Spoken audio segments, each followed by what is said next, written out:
matin à Paris. C'est l'effet de surprise qui doit jouer dans ce type d'intervention?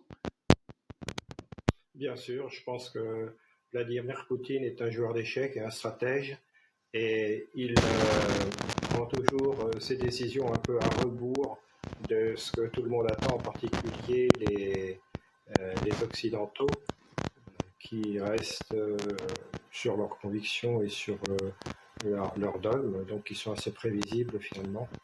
Et comme à chaque fois, Vladimir Poutine prend une initiative au moment où on ne l'attend pas. Il avait fait la même chose en Syrie, où il avait déplacé 50 aéronefs en une nuit. Et le lendemain, les satellites occidentaux avaient constaté cela, à leur grande surprise. Aujourd'hui, c'est pareil. Il attaque, je pense, un peu avant qu'on s'y attende.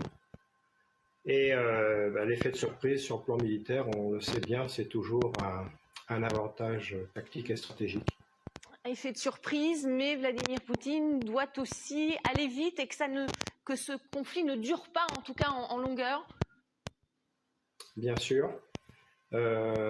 C'est évidemment un élément clé de cette opération. Il a démontré récemment au Kazakhstan que l'armée russe était capable de le faire. Elle est intervenue très rapidement à, on peut dire, régler le problème, et s'est retirée aussi rapidement qu'elle était venue. J'imagine que nous allons avoir affaire à ce même type d'opération. Tout a été planifié dans le moindre détail.